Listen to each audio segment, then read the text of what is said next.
Look, we turning conversation into application. This ain't for you if you can't handle deep communication. I see too many trying to teach when they need all the teaching. If you can't practice what you preach, then what's the point of speaking? Look, we thank the Lord for another season. Don't think they ready for you, Lee. I think them boys are sleeping. But we gon' hustle every hour like it's our last. Open up your mind, it's the converSAYtion podcast. Yeah. What's going on, everybody? Welcome to the converSAYtion podcast, where we turn conversation into application. I am your host, Leon Reed Jones, and today I have a very special guest here with me on today's podcast. This man, I've heard him preach, I've heard him teach, and over the last few months, we have been in contact just about some things that God is doing through both of us. So I'm definitely glad to have Mr. Mark Brezzell here with us. How you doing today, sir? I'm doing wonderful. Yourself? I'm good, man. I'm super excited to have you on. So before we get started with the topic of conversation for today, something that I always ask my guests is, if you had to title this chapter of your life, what would you call it? Rediscovery. Okay. All right. Why rediscovery? Because, I've been in industry, I spent 10 years in the hospital, and then the rest of the time in industry for 30-something years now. And, this is a new chapter because I feel that the Lord is stepping me out to really share his health message and to really enlighten his people. And the reason why I call it rediscovery is because for years I viewed my affliction as a detriment, and more so, I call it like a thorn in my side. But God is basically revealing to me that through your pain, you can help so many people deal with, with their situations as well. And even though I may have allowed this through your pain, I could still use you to be a witness to so many people. So that's why I say I'm discovering that what I thought was a very challenging situation. Though it's not any less challenging, but it still allows me an opportunity to be a better witness.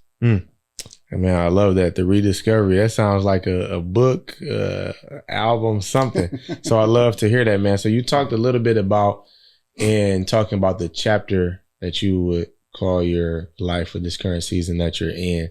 Talked about how you worked in the industry. So how did that come about, working in the medical field and being a part of these industries? How did those opportunities come into play for you? Well, it's kind of interesting. From a clinical perspective, I'm a cardiovascular perfusionist by training. I'm no longer practiced, so I'm not licensed anymore. But I was trained at Johns Hopkins, and thankfully the Lord, again, he showed favor on me even at a very early age. I was the first African American to graduate from my program there. Oh, wow!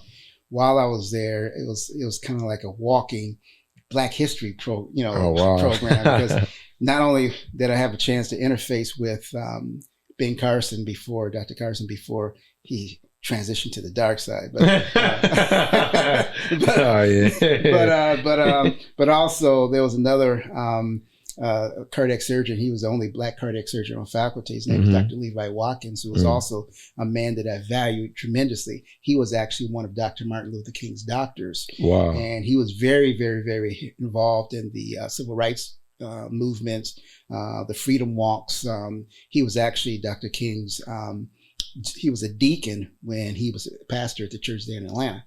And so he'd been knowing each other all throughout his whole career up until his assassination. And it was just interesting to me because his office was so decorated. And I looked around all these pictures where he met presidents, he met Bart Starr, football players, he met all of these icons that we read about in books. This guy was a part of. He was like 73 years old, still operating when I was there. Right. And just to talk to him, and he was truly a motivation to me. And he was the one who basically told me, he says, he asked, he invited me to his office. He had this long spiel, told me about his life. And he was the first basically physician. He was the first clinician to put a defibrillator into a human. Mm. And he it's just history. I mean, I'm just saying, he was just a walking history book. And so anyway, to make a long story short, I after I graduated from Hopkins, I spent 10 years in cardiac surgery in Toledo, practiced there. And it was while I was there, towards the end of that 10-year period, one of my jobs was to interview and to kind of, deal with our sales reps that would come through. Mm-hmm. And I would see these guys come through trying to sell us various, equipment and it was interesting to me that a lot of these guys didn't really, they knew the devices they were selling us, but they couldn't put the pictures together as to, when we asked them a lot of clinical questions, some of those guys, well, we got to get the clinical person. I'm thinking, with my background, I wonder how I can, do it on the other side of the fence. And exactly. And so that's kind of what kind of opened my eyes to it. They were telling me about, their hours were a little bit different. They weren't on the call. Exactly. And I'm thinking, maybe it's not a bad thing. Mm-hmm. And so I left the hospital in 2004 and then, transitioned through various medical, there was medical device and also biotech companies as well. So when I say industry, I'm thinking more along, there's three. You have medical device, you have biotech, and then pharmaceutical. Mm-hmm. So I spent some time in one pharmaceutical and then another biotech company, and doing a lot of really unique stuff. I worked with a company. We were developing a blood substitute, which is pretty unique. Which is actually ironic because while I was in Hopkins, that was one of my research projects. Was my thesis was around an oxygen carrying agent. Is there something that we can give patients outside of blood that can help maintain, their oxygen levels and so forth? So anyway, that's what I mean by industry. And so it was my last company. And I won't give the name, but my last company is what really kind of opened my eyes to this whole, what I'm dealing with, which is diabetes. I'm a type 1 diabetic. And I guess you're probably going to ask me that in a minute, so I hold off on that next question. But it opened my eyes because we were developing products or devices that would help to, open up blood flow in the lower parts of your body. So, lower limbs, below the legs, you have a condition called peripheral vascular disease. And what opened my eyes was the fact that, first of all, we as Blacks are like one of the number one demographic that deals with amputations. And for me, to see that there's ways to go in and besides all the conventional ways, there's ways to go in and open up vessels in your legs to kind of prevent your limbs from being amputated. And I'm like, they've come so far with the technology, but yet we don't hear about it that much. Yeah. So that's, that kind of gave me another call to action as to, as I talk a little bit about my condition, I also will incorporate that as well, because this is something I've seen. I know what's going on, and we just don't talk a lot about it. Yeah. And so I want to kind of go back just a little bit about the man that you were under and had to shadow and see different things at Johns Hopkins and his historical background and how he would give you lectures. So what is like one thing that you can say that even still to this day that he instilled in you that you model even into this day? Treat everybody, whether it's the CEO or the janitor, we're all the same. Yeah. One of the things I think what's interesting about Hopkins is what's kind of took me aback a little bit is, because it's such a world-renowned institution, many people that were there, they had an air of, you could say somewhat, some of them were a little bit arrogant, or they're entitled, or hey, we are the stuff. And for me, that's just wasn't that my attitude. I was just happy to be there. I felt the Lord open up doors for me to be there. I was, it didn't matter who you were. It didn't matter, whether you were in the office or whether you came out of, it didn't matter who, and I think what he instilled upon me is, first of all, a legacy. He says, always give back.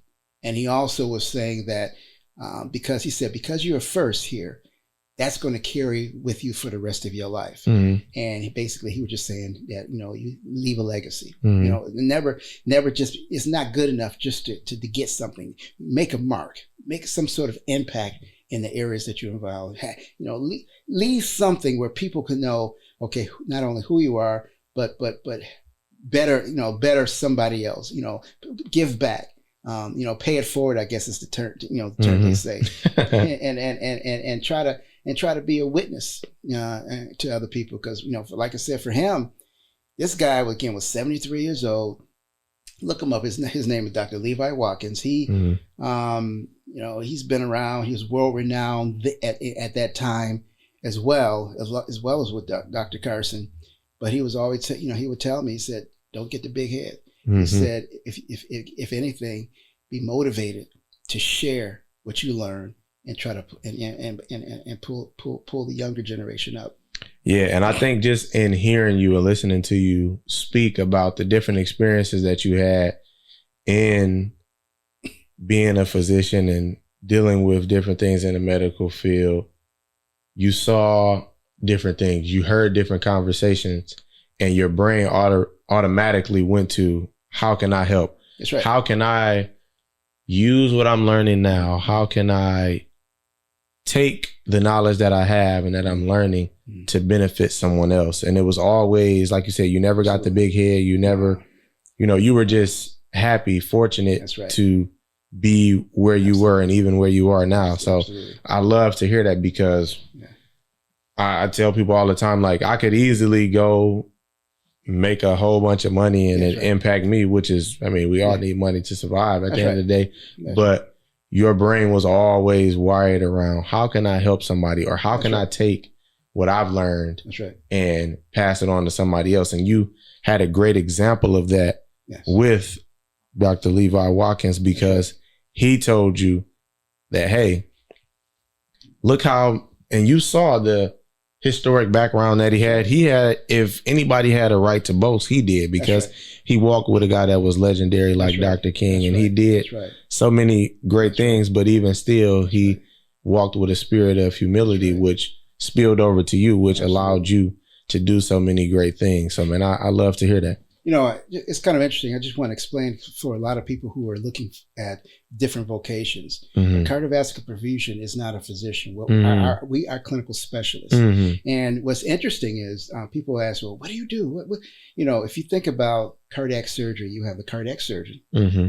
You have a cardiac anesthesiologist, someone who kind of, he keeps it, what most people are familiar with anesthesiology, they put this patient to sleep and they keep them sedated during the procedure. And then you have the cardiovascular perfusionist. What they doing open heart surgery, they actually have to stop the heart from beating so the surgeon can operate. Oh, wow. So anesthesia, he shuts off the ventilator. Mm-hmm. And when we put the patient on a heart-lung machine, we're now the patient's heart and lungs. And that's what I used to do. I used to maintain the patient while we used to flatline the patient. You can see the heart, boo-doo, doo-doo. We give them some medicine, doo, flatline. Mm-hmm. But we're oxygenating them and we're pumping blood back into, the body through our heart-lung machine. Mm. So that's what I was, among a lot of other things, but that was the main job of what we were doing. Mm. And it was very unique. There's not a lot of us, in fact, you don't hear a lot about perfusion because they're very low key. Yeah. Because, there's a very high stress job and they like to stay under the radar and they like to focus more. Hey, see the surgeon, see the anesthesiologist. Mm-hmm. We just hear. So for you, where did your passion, your love for this type of profession come from? Where did that all start? Was it a situation that happened? Was there, I know you mentioned like a lot of these things are not talked about. So where did that excitement, where did that passion, that drive come from for you? It was a path that God sent me on that I wasn't aware that I was on a journey. Mm. Basically, when I graduated from, when I speak to young people, I let them know all the time. I said, listen, you don't have to be a rogue scholar to be successful. Mm. You just let the Lord, direct your steps. For me, I graduated from high school. I went to Peterson. Yeah. Shout out Peterson. I went to, Seventh-day Adventist, parochial school. I graduated. I graduated with a 2.5 GPA.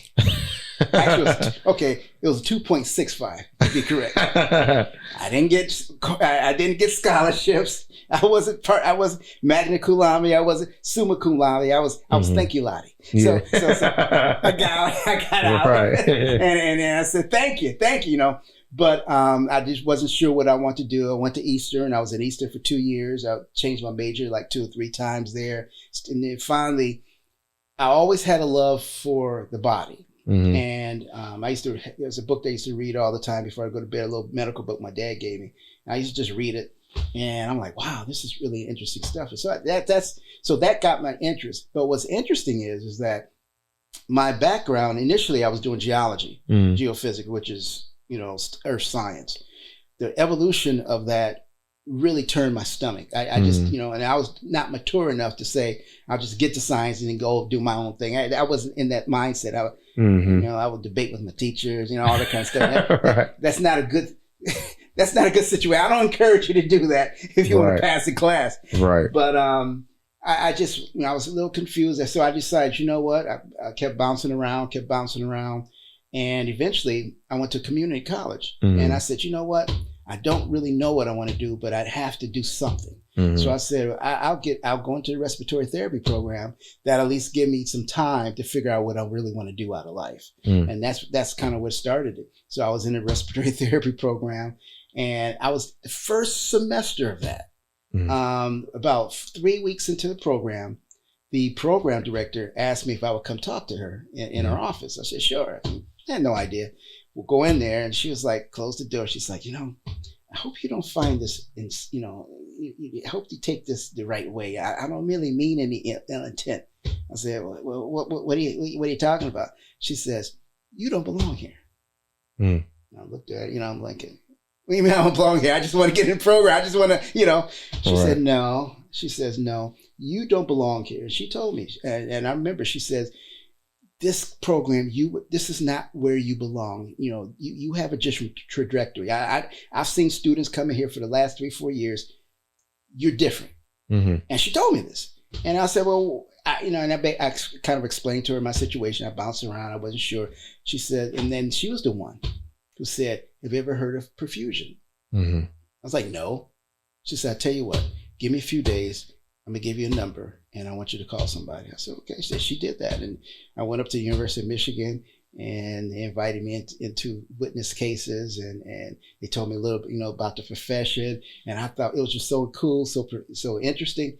And this is how God works. This is why I'm such a big proponent of put your cares in the Lord's hands. When I decided, I think I could do this. I want to do this.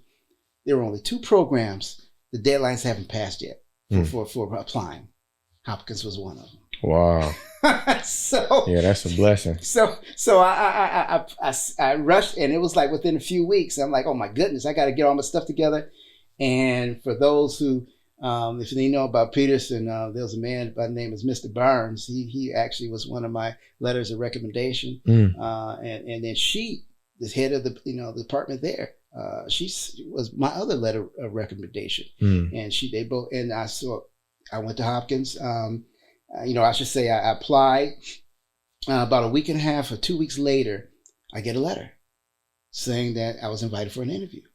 I couldn't believe it. Yeah. It was kind of throwing a dart at the wall. I said, well, I'll apply. I'll just actually maybe I'll do some things to kind of for the next apply the next year.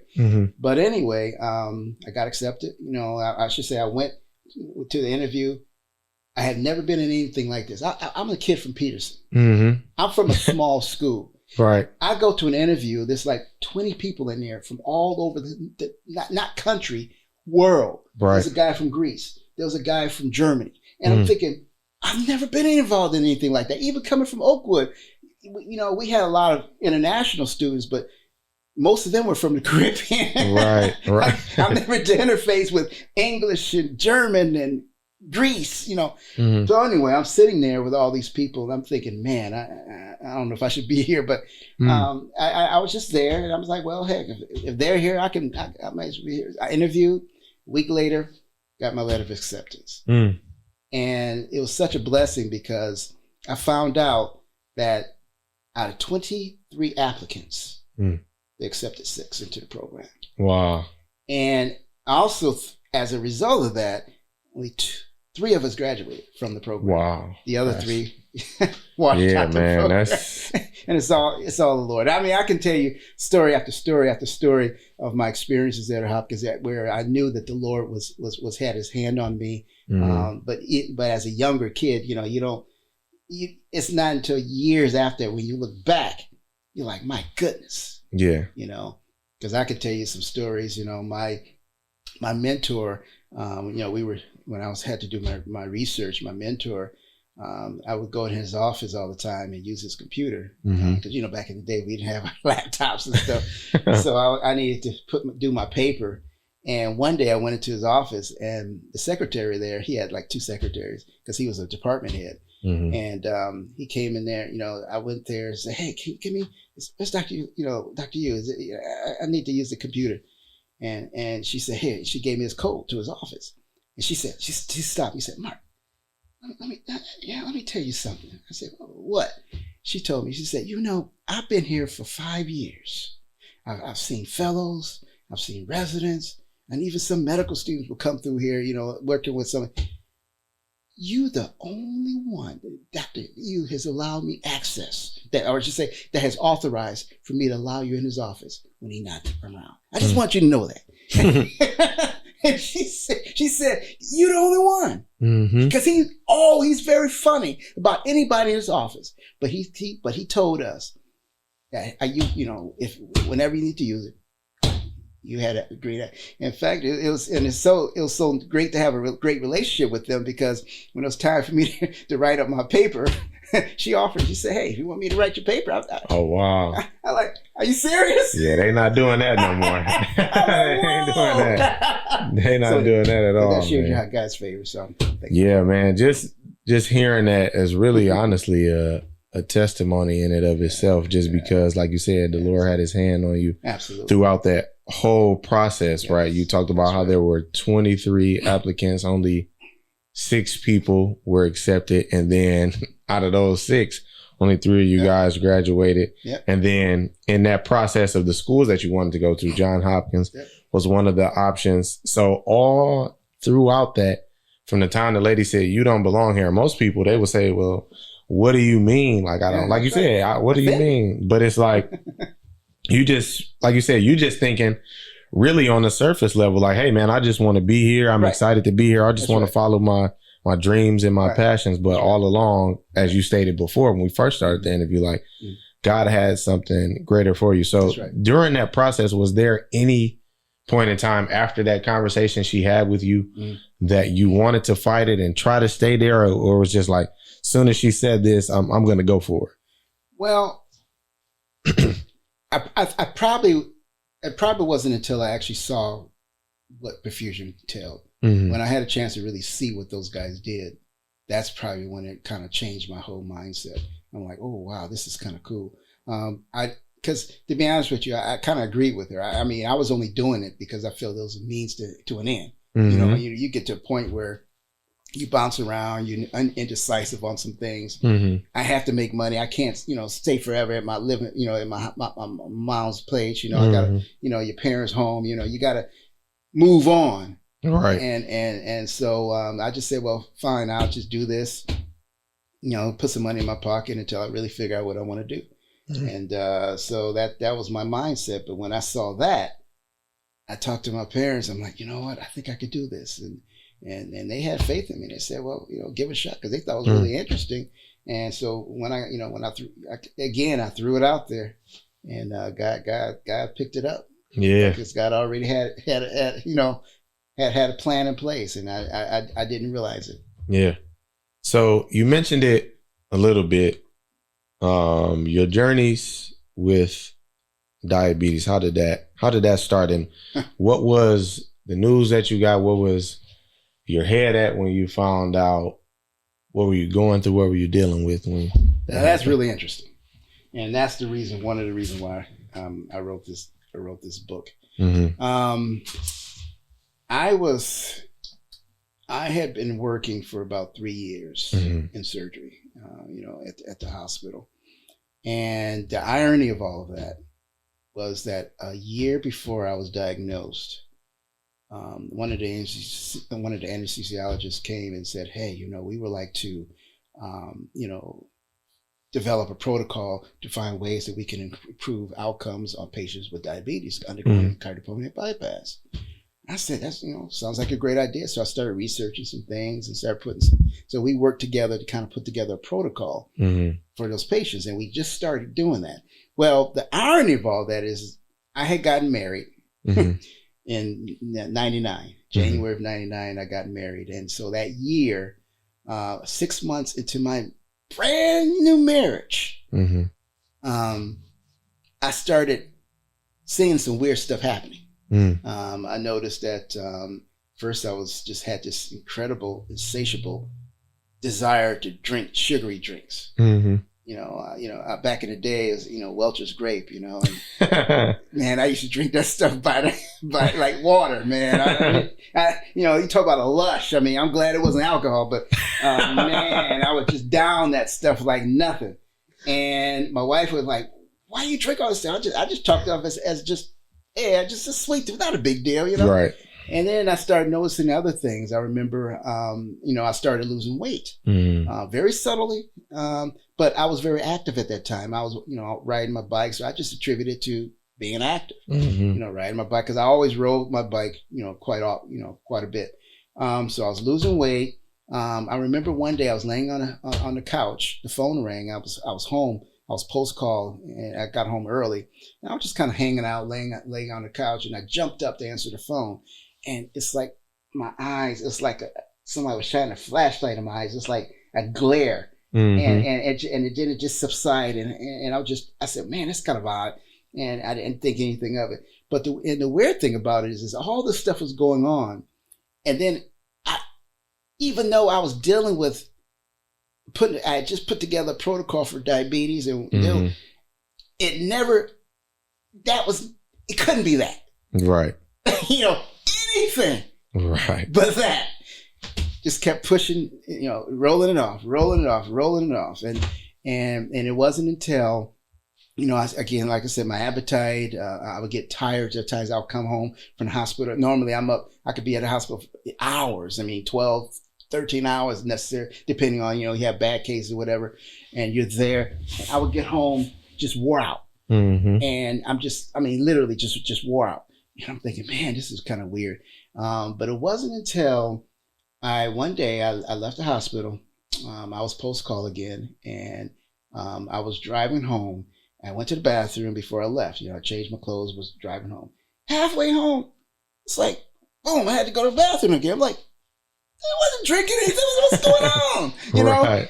And so I rushed up to actually it was a drugstore that's right down the street from my house. I ran into there, and I kept thinking, when that happened, that's when it hit me. I'm thinking, no, that can't be. And so I went to the back I went to the back in the pharmacy section, and I bought me one of those over the counter glucose, the urinalysis test. And that sucker came back positive. I couldn't believe it. And if you're talking about the mindset, I was floored, because I never thought about diabetes. No, that can't be me. My brother's a diabetic.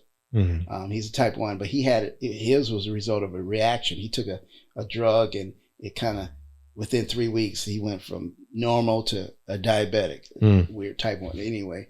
So I'm thinking, I don't necessarily have a family history. My dad had type 2, but, I just wasn't, and so I diagnosed myself. And once it was positive, I called my doc, and I went, he confirmed everything.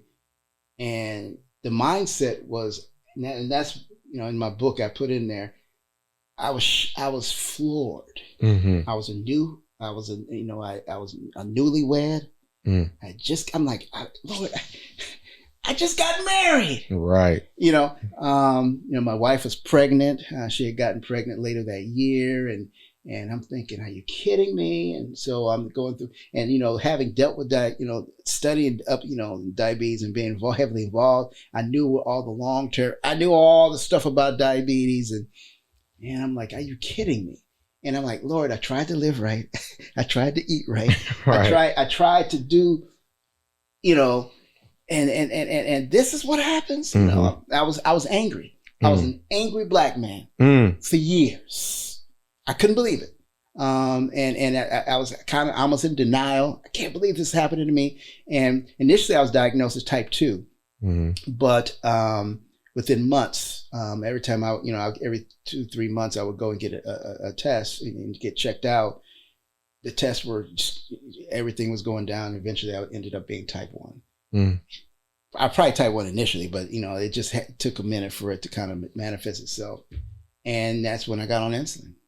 And I've been on insulin ever since, and I've been a diabetic now for 25, almost 26 years now. So you mentioned that you said you were floored, you were upset, because it's like you're thinking, man, hey, and we all have been there before in our thought process about like, Lord, I'm out here killing nobody. I'm not out here stealing. That's right. I'm newly married. I'm doing all these different things. Why is this me? Talks. Right. I've done everything, in my eyes that, I believe that pleases you. And this is the result of that. That's right.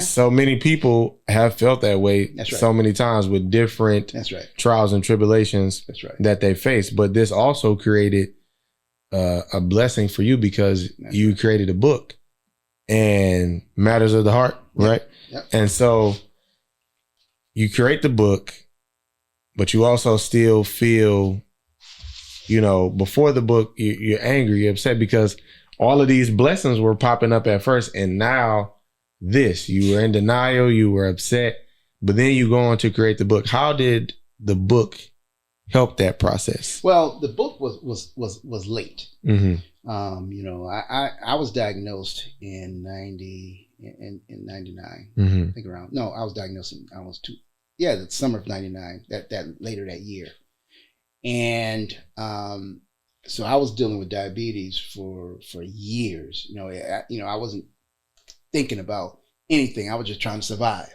But it wasn't until last year, friend of mine, I'm not going to mention his name.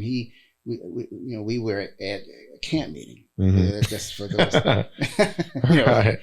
And he was telling me, man, Mark, I almost died. I was in the hospital for almost 3 weeks. My kidney function was like 20-something%. I thought I was going to end up having kidney my kid. I thought I was going to die. They were telling me that they were struggling to get me, back stable, and I find out after all this, I was a diabetic. I didn't even know.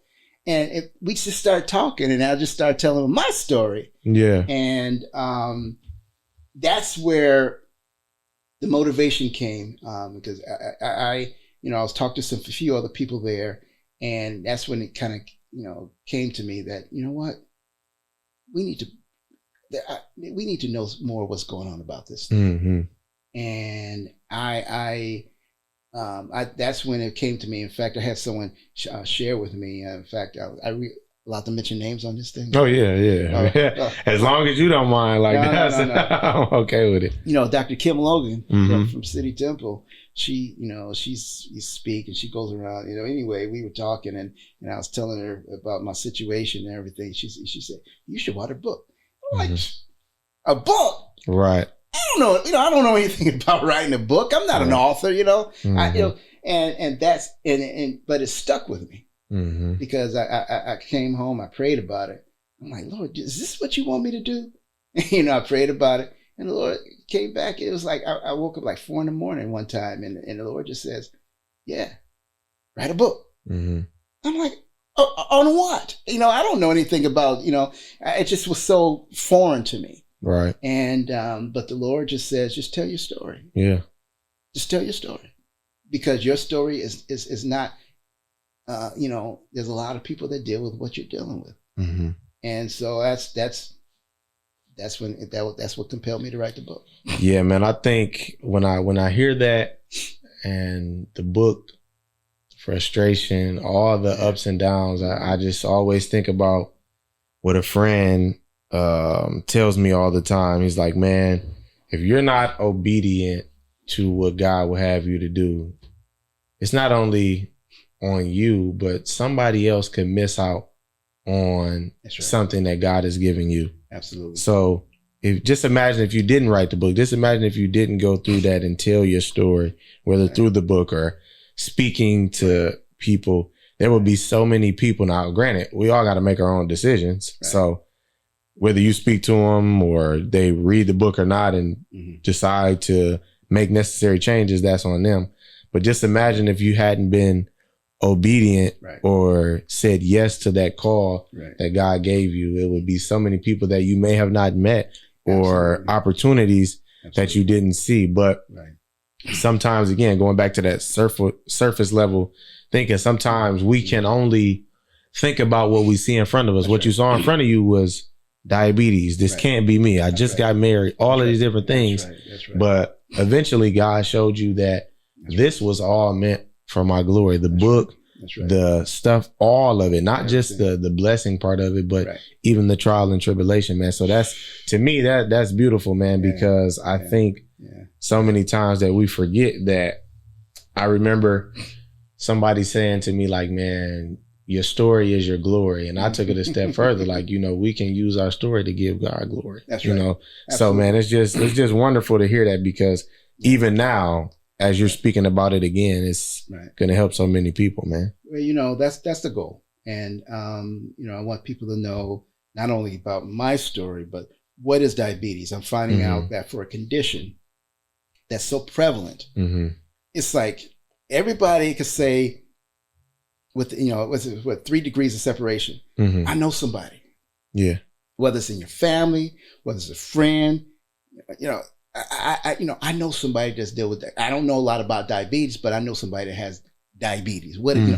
And so my goal was to not only talk about diabetes, not only share my personal testimony about diabetes, but also to educate what is diabetes, because for a condition that has so many complications, we don't talk a lot about. Yeah, particularly in the Black community. People, and when they did talk about it, it was in such a very muted form. We didn't really go into detail. Well, what does it entail? What was, like most people, when I talk to, I say, do you know the difference between type 1 diabetes and type 2 diabetes? They're like, no clue. And so I'm saying these are the types of things. So my goal and my platform now is to go and let other people know not only what is diabetes, the differences of diabetes, why it's important for you to get yourself checked out. If you start having any of these crazy symptoms, don't sit on it like I did. If something's not right, and that's what I tell people all the time, you better than anybody. You better than a doctor, than a nurse. If something's not right, first. And so I try to tell people, I'd rather go to the doctor and I'd rather them tell me there's nothing wrong with you than for me to go and for them to say, I wish you'd come here 6 months ago. Yeah, man. And how many, like you said, how many people do we know that have that story? How many people have we heard about, that's right, in the news? But again, it goes back to that obedience, man. And I love it because it's just I always think about, what if you didn't do that? Or what if someone didn't answer that call? And I just believe, just hearing your story even here today, that you are a reminder that is more than one way to get things done, right? You talked about how you were in a closed environment at Peterson. That's right. Your GPA was a 2.6, but God still carried you to the point to where you are today. That's right. You had trial and tribulation with the diabetes, but you were able to produce a book out of it that was able to not only help you, but help others. That's right. So, man, you are just a walking, breathing testimony, man. So it's amazing to hear and see. No, I've made it my point to share my testimony. God, when I roll back and it's like God gave me a panoramic view of all the things that I had gone through, and it just gave me a greater appreciation of who he was. Instead of anger, it was more enlightenment. Because I'm thinking of a God that knows, he knows the future. You know, he's with you now, but he's also waiting on you to come down the road. Yep. And he was also back with you back in the past. I mean, he transcends time. And so for me to serve a God like that, and we think that how can I put it? We think that we are, that we make things happen for ourselves. We think that we control our own destiny. God is the one that's in control. And I think that when you start to recognize who's really in control, because even people that are doing really well for themselves, that have a lot of, then they make it, they're business owners or working executive level positions, making all this money. God even allowed, the Bible tells us, I give you the ability to gain wealth. Basically, God is basically saying that anything that's positive in your life, it's because of me. Now, you may not recognize this from me, right? But I'll get you to a point where eventually I will let you know it is me, because if you never acknowledge me, I could turn the faucet off just like that. And you trying to figure, you straddling. Or he's such a gracious God, and this is the scary thing for me, is that he's so loving that sometimes he'll give you a little bit of heaven, because you may not, that may be the only heaven you ever see. So I look at things from a completely different lens, and I give him all the glory, honor, and praise in everything that I do. And that's why I have this passion to tell others that God is in control, and that because of sin, things will happen in this earth. But if you put God first, you can ride yourself. You can ride through a lot of this stuff, because God will give you the strength to get through. I was upset. I was angry, but it was all about me. I stepped back, and it was just about me. Yeah, man. I love that. So the theme for this season's podcast is intentional clarity, right? It's not enough to, in my opinion, receive clarity. It's about what you do with it. That's right. So that's right. In this season of your life recently, what is some intentional clarity that you've received, and how did you go about that when you received the intentional clarity? As I said before, I spent years in after the hospital and in the industry. It's just about making a living, working. But the clarity that I have is that when the Lord says, Mark, I want you have a condition that is very common. You know a lot about the condition. I've allowed you to be able to have a different perspective, because you were in a hospital, you were in industry, you have a greater lens than a lot of people that are out there. So you can give them a perspective so share your perspective. Tell other people. Make them informed patients, when they, know the questions to ask, and help them understand what diabetes is all about and some of the challenges, and help them also understand that diabetes is not just a physiologic condition. It's also a psychological one as well. And that's what a lot of people don't understand. That's where, when I talk to people, I let the caregivers know, or people that are in the peripheral that are, it's not just about him. It's about, know the signs. If you come to me and I'm very talkative, and also I'm very quiet, or I'm just, or I'm asleep, or I just see sluggish, look and check into that. My sugar might be low, little things like that. And also it affects your mood, because, the brain uses a lot of glucose, which is, which is sugar. And basically, if your sugar is low, that affects how your brain functions. And so some people, they'll go into this state where things kind of slow down, and so which affects. So I help people understand all of the different components of how diabetes can affect you. And even you as an observer looking at somebody else, hey, ask them questions. How you feel? What's going on? You might be able to save somebody's life. Yeah, man. I love that.